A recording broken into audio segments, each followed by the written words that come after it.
बच्चों, आज हम सबसे पहले आपको ये बताएंगे कि जो कोरोना की वजह से हमारा पाठ्यक्रम 30% कम हुआ है, उसके टॉपिक्स कौन कौन से हैं। तो इसमें जो भी पाठ्यक्रम हटाया गया है वो इलेक्ट्रोस्टैटिक्स से हटाया गया है और उसमें गोस की पिरमे तक हटा दिया गया है और गोस की पिरमे का केवल एक अनुप्रयोग रखा है कि किसी खोखले गोलीय कोष के कारण उत्पन्न वैद्युत क्षेत्र।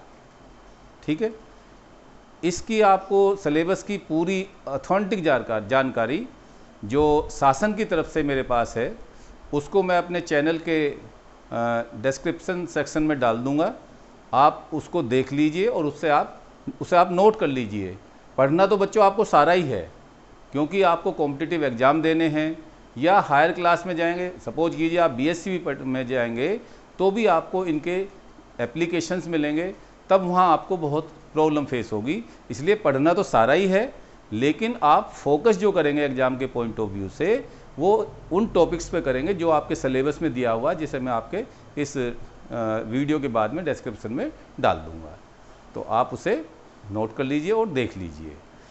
ठीक है, अब हम आज की वीडियो शुरू करते हैं और एक बहुत इम्पोर्टेंट टॉपिक को डिस्कस करते हैं। वो इम्पोर्टेंट टॉपिक है आपका चुंबकीय क्षेत्र में आवेशित कण की गति, motion of charge particle inside a magnetic field. Clear? तो देखिए, साइक्लोट्रॉन में आगे आपको पढ़ाऊंगा, वो भी इस पर आधारित है, इसलिए ये बहुत इम्पोर्टेंट टॉपिक है। इसे ध्यान से समझिए, नोट्स लीजिए, और कोई परेशानी है तो मैं आपके साथ ही हूँ। तो बच्चों, सबसे पहले इसे शुरू करने से पहले दो कंडीशन अराइज होती हैं। नंबर 1, यदि आवेशित कण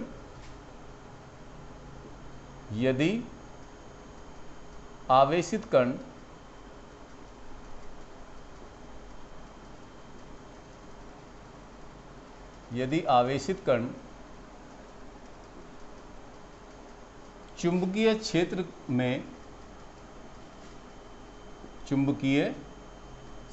में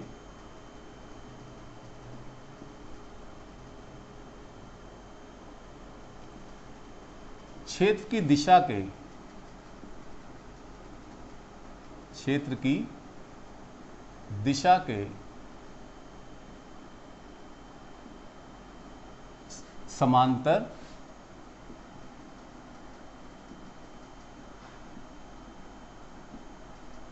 अथवा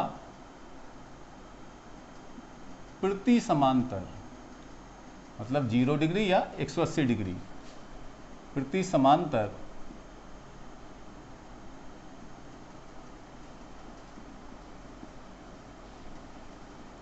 गतिशील हो या गतिमान हो।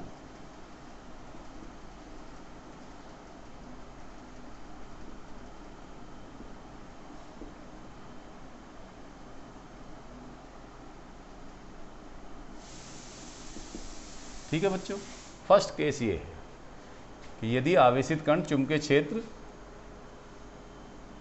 में क्षेत्र की दिशा के समांतर अथवा प्रति समांतर गतिमान हो। देखिए बच्चों, ये हमारा चुंबकीय क्षेत्र है इस दिशा में, ऐसे। ठीक है, इसकी दिशा ऐसे है और ये कोई बच्चों आवेशित कण Q है। ये इसमें v वेग से, इस फिगर के अनुसार तो चुंबकीय क्षेत्र की दिशा के समांतर गतिशील है, और यदि प्रति समांतर की बात करें, ऐसे इस तरह से बच्चों, ये आवेशित कण Q ये v वेग से चुंबकीय क्षेत्र की दिशा के प्रति समांतर है, मतलब थीटा इस केस में 0 डिग्री और इस केस में थीटा 180 डिग्री। क्लियर हो गया? समांतर है तो थीटा 0 उसी दिशा में गतिमान है, प्रति समांतर है तो थीटा 180 विपरीत दिशा में गतिमान है। तब क्या होगा? देखिए बच्चों, हमने आपको पढ़ाया था कि यदि आवेशित कण चुंबकीय क्षेत्र में गतिमान है तो उस पर एक चुंबकीय बल आरोपित होता है और वो चुंबकीय बल आरोपित होता है F बराबर QVB साइन थीटा। ये पढ़ाया था हमने आपको लास्ट वीडियो में। तो थीटा किसके बीच में कोण है आपको पता होगा, कण के वेग की दिशा और चुंबकीय क्षेत्र की दिशा के बीच कोण है। क्लियर। अब बच्चों यदि समांतर गतिशील है या प्रति समांतर गतिशील है तो थीटा 0 होगा या थीटा 180 हो गया। तो नोट्स लीजिए। माना कोई आवेशित कण Q v वेग से चुंबकीय क्षेत्र की दिशा के समांतर अथवा प्रति समांतर गतिशील है, तब आवेशित कण पर लगने वाला चुंबकीय बल, तो बच्चों F बराबर लिखिए QVB साइन थीटा। चूंकि यदि थीटा बराबर 0 डिग्री अथवा 180 डिग्री, तब साइन थीटा बराबर 0। तो F बराबर कितना आ गया बोलो?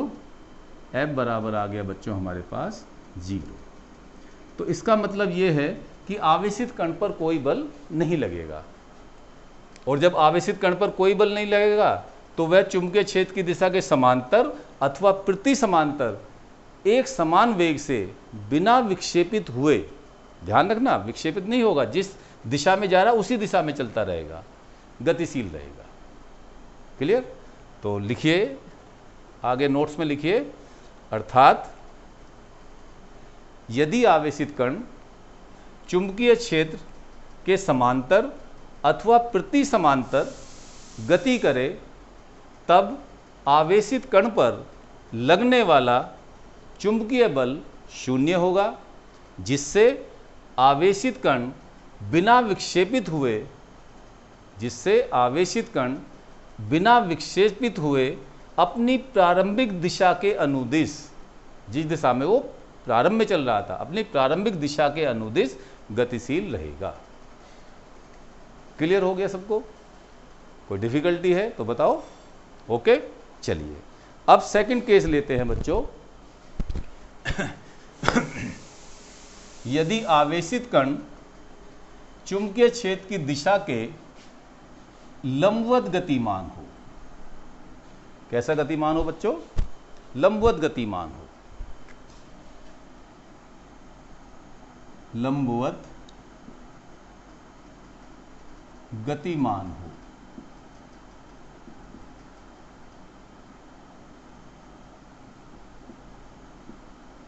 ठीक है। तो अब देखिए बच्चों, क्या हम डेरिवेशन करेंगे। देखिए ये बच्चों हमारे पास चुंबकीय क्षेत्र है। चलो हम इसे इस तरह से दिखा देते हैं, कागज के तल के लंबवत, या चलो आपको मैं ज़्यादा कंफ्यूज नहीं करता, आपको मैं इसी डायरेक्शन में बना देता हूँ जिससे कि आपको इजीली समझ में आ जाएगा। ये बच्चों बी की दिशा है, चुंबकीय क्षेत्र है ये। इसमें आवेशित कण Q v वेग से चुंबकीय क्षेत्र की दिशा के लंबवत प्रवेश करता है, v वेग से। तो आप समझ गए होंगे थीटा कितना हो गया बच्चों? 90। थीटा कितना हो गया? 90 डिग्री। तो उस स्थिति में क्या होगा? तो आवेशित कण पर बल बच्चों हो जाएगा F बराबर QVB साइन 90, और आप जानते हैं साइन 91, तो F बराबर QVB। अब इसकी दिशा जो होगी, मैंने आपको बताया था जब लॉरेंज बल पढ़ा रहा था आपको, कि इसकी दिशा जो होगी वो चुंबकीय क्षेत्र B और वेग दोनों की दिशा के लंबवत होगी। और याद रहे, जब किसी कण की गति की दिशा वेग की दिशा के लंबवत हो तो कण द्वारा अथवा कण पर किया गया कार्य शून्य होता है, अर्थात कण की गतिज ऊर्जा में कोई परिवर्तन नहीं होगा। समझ में आ गया आपको? चलो मैं और आपको क्लियर कर देता हूँ। आपने पढ़ा W = F S cos theta, 11वीं क्लास में आपने पढ़ा होगा। और थीटा बच्चों जब हम 90 रखेंगे तो W बराबर क्या आ जाएगा 0, अर्थात कण पर या कण द्वारा कोई कार्य नहीं किया जाएगा। तो उस स्थिति में क्या होगा, उस स्थिति में ये होगा कि कण की गतिज ऊर्जा में कोई परिवर्तन नहीं होगा। आप जानते हैं कि यदि आप कण पर कार्य करते हैं तो कण की गतिज ऊर्जा में वृद्धि होती है, यदि कण कार्य करता है तो कण की गतिज ऊर्जा में कमी होती है। क्लियर? तो इसलिए कण की गतिज ऊर्जा में कोई परिवर्तन नहीं होगा। अब आते हैं दिशा की बात। देखिए, आवेशित कण पर जो बल लग रहा है, चुंबकीय बल, वो V और B दोनों की दिशा के लंबवत है। और जब वेग की दिशा के कोई बल लंबवत हो तो वह बल कण को अभिकेंद्र बल प्रदान करने लगता है। जैसे आपने अभिकेंद्र बल के केस में पढ़ा था। और मैं आपको क्लियर कर दूं कि ये वृत्तीय पथ हुआ करता था, आवेशित कण का वेग ये होता था बच्चों, ठीक है, या कण का वेग ये होता था और बल अभिकेंद्र बल केंद्र की ओर लगता था, सेंटर की ओर। तो आप देखते हैं कि F और V दोनों कैसे होते थे, लंबवत। तो ये अभिकेंद्र बल की दिशा हो गई। तो बल की दिशा यहां भी वेग के लंबवत है, इसलिए ये बल, ये चुंबकीय बल F बराबर QVB इस आवेशित कण को वृत्तीय पथ पर विक्षेपित करेगा, अर्थात कण वृत्तीय पथ पर चुंबकीय क्षेत्र में गति करने लगेगा, कुछ इस तरह से। माना इस पथ की त्रिज्या r, कण का वेग तो अपरिवर्तित रहेगा, ये कण का वेग v, और इस कण को पूरा एक चक्कर लगाने में लगा समय t। क्लियर? तो आप नोट्स लिखिए, नोट्स में ऐसे लिखेंगे, आप फिगर बनाओ पहले तो, इस तरह से फिगर बनाएंगे। देखिए, माना कोई आवेशित कण Q, माना कोई आवेशित कण Q v वेग से चुंबकीय क्षेत्र B में क्षेत्र की दिशा से लंबवत प्रवेश करता है, तब कण पर आरोपित चुंबकीय बल F बराबर QVB साइन 90 या F बराबर QVB, इक्वेशन नंबर 1। क्लियर? तो नेक्स्ट लाइन से लिखिए, चूंकि आवेशित कण पर लगने वाला बल चुंबकीय क्षेत्र B, वेक्टर लगाना, तथा वेग V, वेक्टर लगाओ इन पर, दोनों की दिशा के लंबवत होगा, इसलिए कण द्वारा या कण पर किया गया कार्य शून्य होगा, जिससे कण की गतिज ऊर्जा में कोई परिवर्तन नहीं होगा, जिससे कण की गतिज ऊर्जा में कोई परिवर्तन नहीं होगा। चूंकि चुंबकीय बल की दिशा कण के वेग की दिशा के लंबवत है, इसलिए कण पर आरोपित यह चुंबकीय बल कण को वृत्तीय पथ में बने रहने के लिए या वृत्तीय पथ में घुमाने के लिए, लिख लो, वृत्तीय पथ में घुमाने के लिए आवश्यक अभिकेंद्र बल प्रदान करेगा। ठीक? नेक्स्ट लाइन से लिखिए, यदि आवेशित कण पर आवेश Q तथा कण का द्रव्यमान m हो, तथा कण का द्रव्यमान m हो, तो वृत्तीय गति में बने रहने के लिए आवश्यक अभिकेंद्र बल, तो वो आपने पढ़ा है बच्चों, F बराबर mv² अपॉन r। क्योंकि समीकरण 1 से आप जानते हैं चुंबकीय बल क्या प्रदान कर रहा है, अभिकेंद्र बल। तो समीकरण 1 से F बराबर QVB रखने पर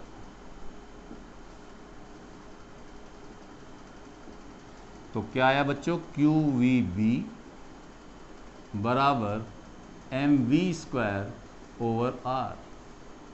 तो स्क्वायर से v कैंसिल, तो r बराबर क्या आ गया बच्चों, mv ओवर QV। ये आवेशित कण की कण के पथ की त्रिज्या होगी, जहां r आवेशित कण के पथ की त्रिज्या है, जहां r आवेशित कण के पथ की त्रिज्या है। इतना समझ में आ गया सबको? गुड। अब देखिए, यदि हम ये कहें कि हमने आवेशित कण v विभव से गुजार कर, ऐसे v विभव से गुजार कर हमने क्या प्रदान की, इसे गतिज ऊर्जा प्रदान की। तो यदि आवेशित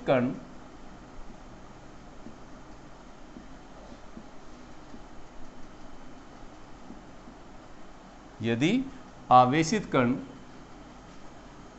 v वोल्ट विभवांतर से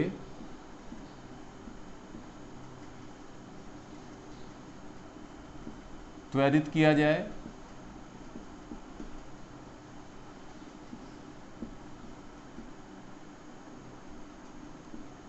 तब कण द्वारा अर्जित गतिज ऊर्जा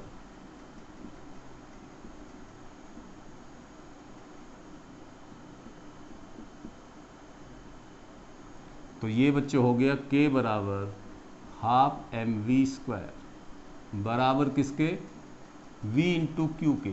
आपको मैंने पढ़ाया था जब इलेक्ट्रोस्टैटिक्स पढ़ाया था कि w बराबर v इंटू क्यू, पढ़ाया था नहीं पढ़ाया था? तो यहाँ w क्या हो गया, w कार्य के बराबर होगा विभवांतर द्वारा, तो कार्य किसके बराबर, ऊर्जा के, तो k बराबर हाफ mv² हमने किसके बराबर ले लिया, v क्यू के। या देखिए mv² बराबर 2v³ या m² v² बराबर क्या आ गया बोलो, हमने m से मल्टीप्लाई इधर करी तो इधर भी करेंगे, 2mv³, विभवांतर है, ध्यान रखना है यहाँ। तो ये संवेग हो गया बच्चों, तो p² बराबर m² v² बराबर 2mv³। तो p बराबर क्या आ गया, mv बराबर √2mv³। तब समीकरण 1 से इस इक्वेशन 1 में रखिए mv की वैल्यू। समीकरण 1 से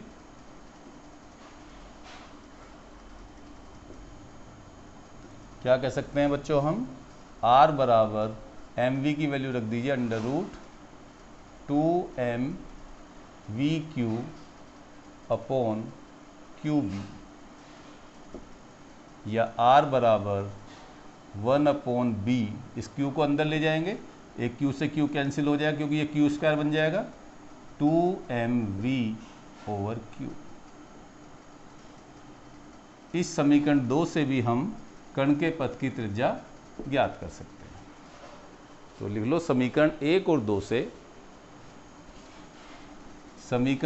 2 से कण के पथ की त्रिज्या ज्ञात की जा सकती है। क्लियर? अब हम आगे बढ़ते हैं। देखिए, अब बच्चों जब कण आवेशित कण वृत्तीय पथ में घूम रहा है तो वो उसका एक पूरा चक्कर लगाएगा, वो उसका कहलाएगा आवर्तकाल। किसी भी कण द्वारा अपने वृत्तीय पथ का एक चक्कर लगाने में लगा समय आवर्तकाल कहलाता है। तो अगली लाइन से लिखिए, यदि आवेशित कण का आवर्तकाल t हो, कैपिटल t हो, तब t बराबर 2πr/v, t बराबर 2πr/v। दूरी बटे समय, दूरी वृत्तीय पथ की क्या होगी, परिधि हो गई, और वेग उसका v हो गया।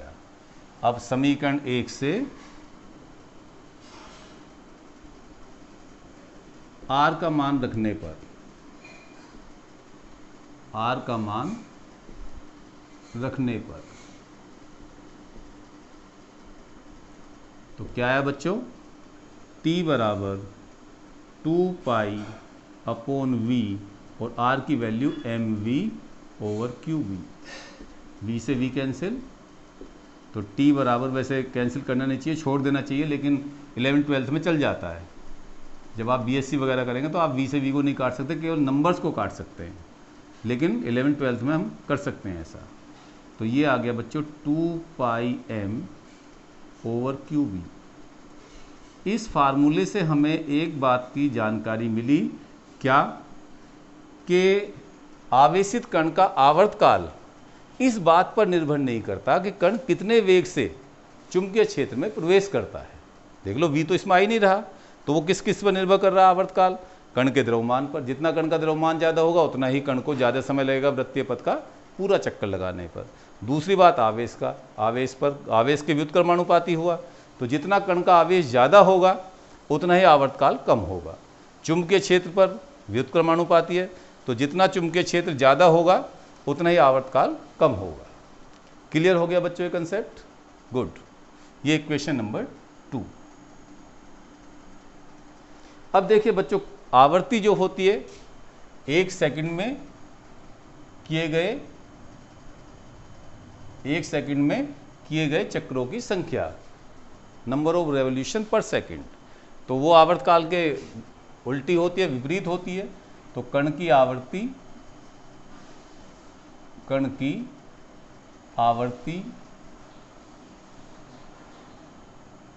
तो बच्चों वो क्या हो गई, न्यू बराबर 1/t। तो t का रेसिप्रोकल कर दीजिए, तो न्यू बराबर आ गई, उल्टा करेंगे तो QB अपॉन 2 पाई m। ये केस बच्चों वो रहा जब आवेशित कण चुंबकीय क्षेत्र की दिशा के लंबवत प्रवेश करता है। ठीक है, तो लिखिए समीकरण 1 और 2 से कण के वृत्तीय पथ की त्रिज्या, समीकरण ये 3 है, सॉरी ये 3 है और ये 4 है। समीकरण 3 और 4 से कण का आवर्तकाल और आवर्ती का मान ज्ञात किया जा सकता है। क्लियर हो गया कंसेप्ट? चलिए अब इसका बच्चों तीसरा पॉइंट हम आपको समझाते हैं। ये सेकंड कंडीशन थी। थर्ड कंडीशन देखिए, जरूरी नहीं है कि आवेशित कण हमेशा ही लंबवत प्रवेश करे।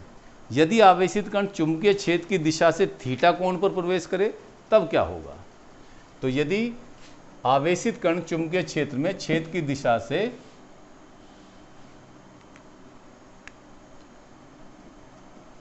थीटा कोण पर प्रवेश करे,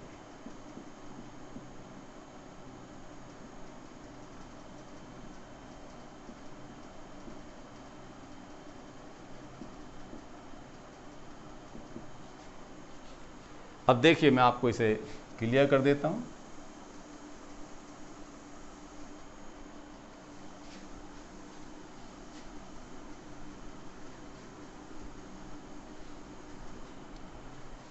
देखिए बच्चों, ये हमारा चुंबकीय क्षेत्र है ऐसे, ये हमने B की दिशा मान ली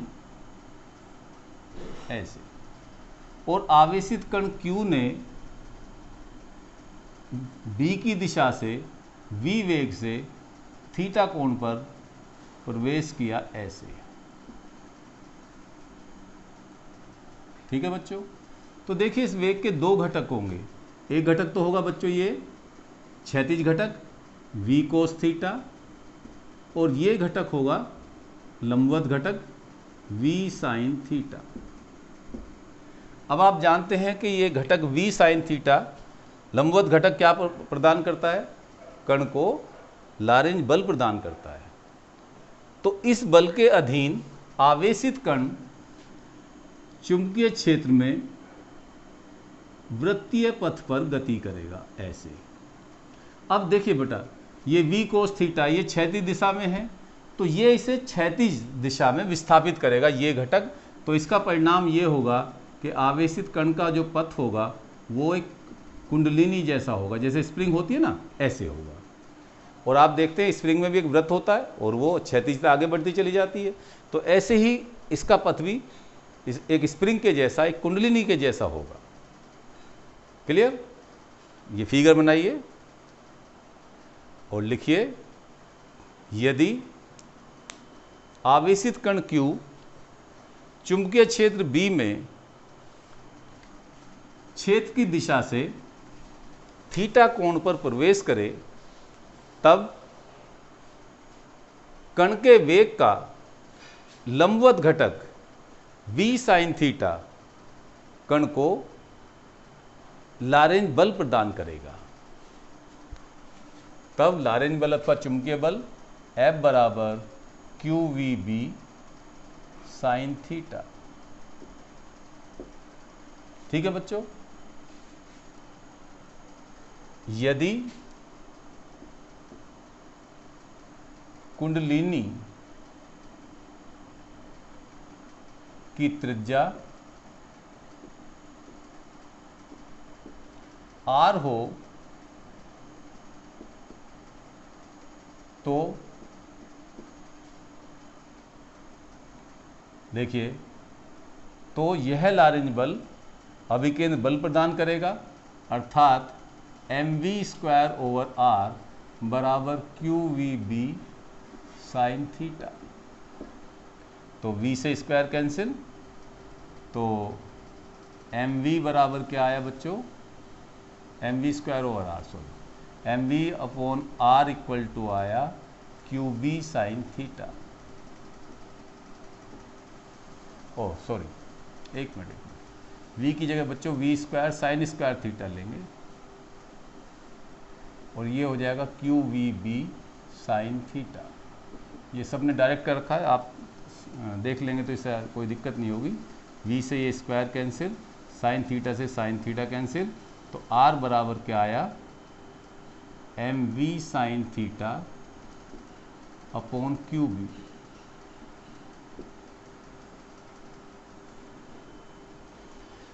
क्लियर? अब देखिए बच्चों, इसका आता है पिच। पिच क्या होता है कि देखिए, ये वृत्तीय पथ है, इस वृत्तीय पथ का एक चक्कर लगाने के दौरान क्षैतिज दिशा में तय की गई दूरी ही क्या कहलाती है? कुंडलिनी का पिच कहलाती है। तो लिख लो कुंडलिनी का पिच। कुंडलिनी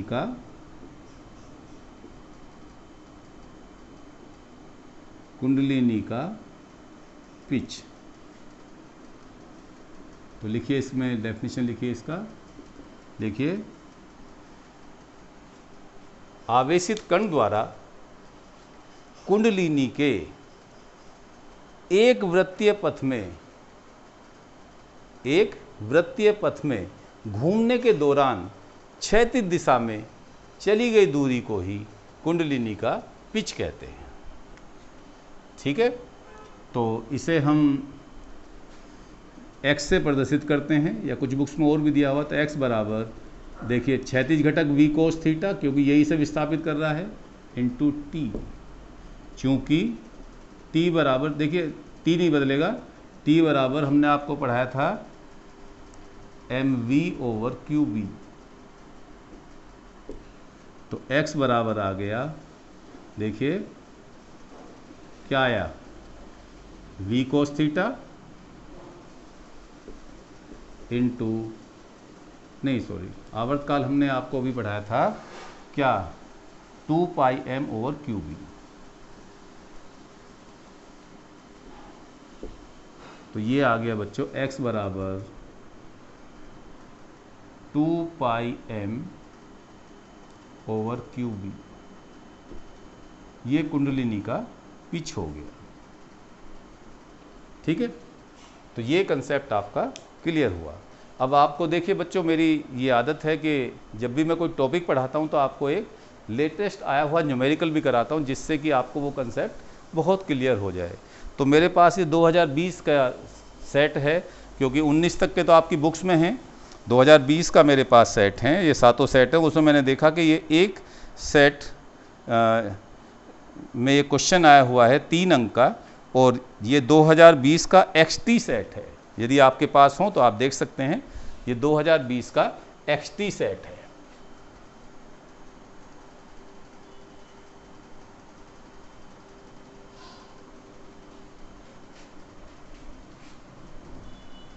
लिखिए क्वेश्चन।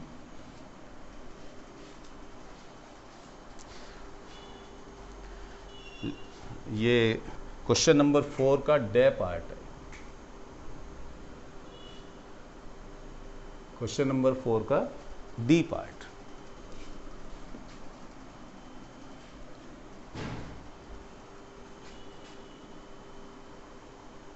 और ये 2020 XT सेट है। आपको आइडिया लग जाएगा किस तरह से न्यूमेरिकल आता है। तो क्योंकि बच्चे न्यूमेरिकल से ज़्यादा डरते हैं, तो इसलिए आप परेशान ना हो। मैं साथ साथ ही आपको हर टॉपिक पे न्यूमेरिकल कराता चल रहा हूँ, जिससे कि आपको कंसेप्ट वो बिल्कुल क्लियर हो जाए। तो ये है एक समान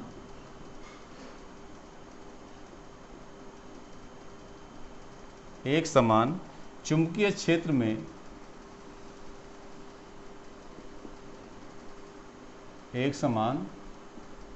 क्षेत्र में लंबवत प्रवेश करने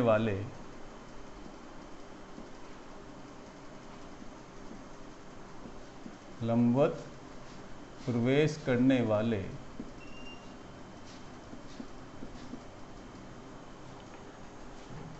अल्फा कण तथा प्रोटॉन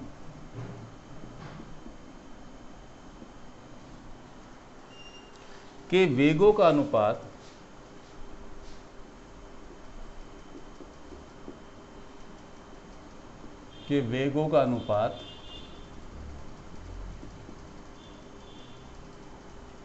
एक अनुपात 3 है।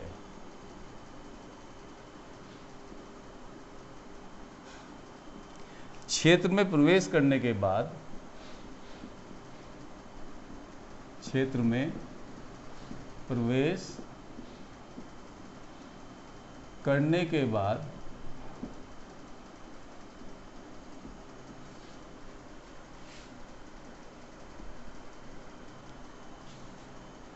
वे भिन्न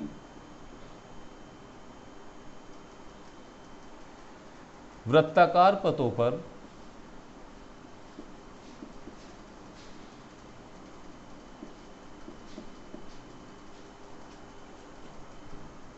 गति करते हैं।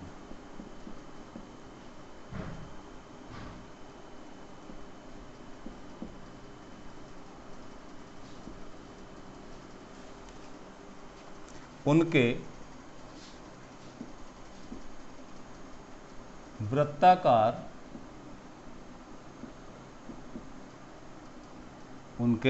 वृत्ताकार पथों की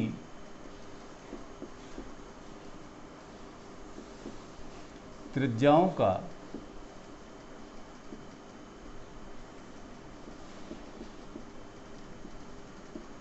अनुपात ज्ञात कीजिए।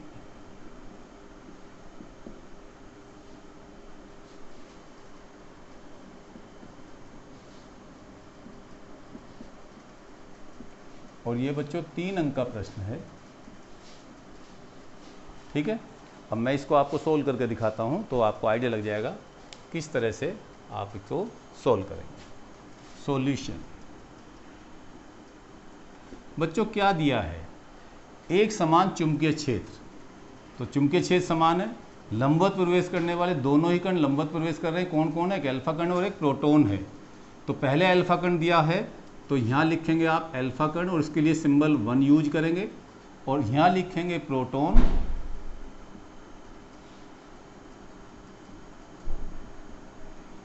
इसके लिए सिंबल 2 यूज करेंगे। अब देखिए हमें इसने क्या दिया, इस पर आवेश Q1 बराबर 2 होता है, हीलियम नाभिक होता है 2 इलेक्ट्रॉन के बराबर, और इस पर आवेश Q2 किसके बराबर? इलेक्ट्रॉन के आवेश के बराबर। B सेम है, B क्या है? इक्वल है। ठीक है, तो B1 equal to B2 equal to B। Same है। और क्या कहता है, वेगों का अनुपात, इसका वेग v1 और इसका वेग v2, तो तब v1 अपॉन v2 क्या दे रखा है, v1 अनुपात v2 बराबर 1:3। अब बच्चों द्रव्यमान हमें खुद से सोचना पड़ेगा। अल्फा कण का द्रव्यमान m1 कह दो, वो 4 प्रोटॉन के द्रव्यमान के बराबर होता है, क्योंकि 2He4 उसका सिंबल होता है। अल्फा कण का सिंबल बच्चों होता है 2He4। तो 2 तो इसका आवेश हो गया, मतलब 2 इलेक्ट्रॉन के बराबर या 2 प्रोटॉन के आवेश के बराबर पॉजिटिव चार्ज हो गया, और 4 क्या हो गया, प्रोटॉन के द्रव्यमान के बराबर द्रव्यमान हो गया। तो m1 बराबर कितना हुआ बच्चों, 4m2। इस कण का द्रव्यमान m2, तो इसके 4 गुने के बराबर हो गया। निकालना क्या है हमें, r1 अनुपात r2। ठीक है। अब देखिए आप फॉर्मूला अप्लाई करेंगे सूत्र से, R बराबर mv over qb। 4 alpha particle, alpha कण के लिए 4 अल्फा पार्टिकल, इतना इंग्लिश आपको सीखनी भी चाहिए। R अल्फा बराबर m अल्फा m1 कह रखा है, वेग v1 कह रखा है, q1 ओवर b, एक जैसा है। 4 प्रोटॉन के लिए Rp बराबर या R2, ये R अल्फा हमने 1 लिया है, इसकी त्रिज्या हम R1 कहेंगे, ठीक है, और इसकी त्रिज्या हम R2 कहेंगे। तो R1 बराबर क्या आ गया, R2 बराबर क्या आ गया, m2 v2 over q2 into b। ये समीकरण फर्स्ट और ये समीकरण सेकंड। अब तो हमें डिवाइड करना है, तो समीकरण फर्स्ट डिवाइडेड बाय सेकंड, तो R1 अपॉन R2 क्या है बच्चों, m1 अपॉन m2। बिल्कुल कूल माइंड होकर करो numerical, into v1 upon v2। अब बच्चों b से b तो कैंसिल, ये रेसिप्रोकल है तो उल्टा हो जाएगा q2 अपॉन q1। इतना आ गया समझ में। अब वैल्यू पुट कर दीजिए, बस आंसर आ गया। देखिए कैसे, तो R1 अपॉन R2 बराबर m1 कितना है, 4m2 upon m2 into v1 upon v2 कितना, 1/3 इंटू q2 कितना है, q2 है, q2 ही मान लो चलो प्रोटॉन का आवेश, और q1 है 2q2।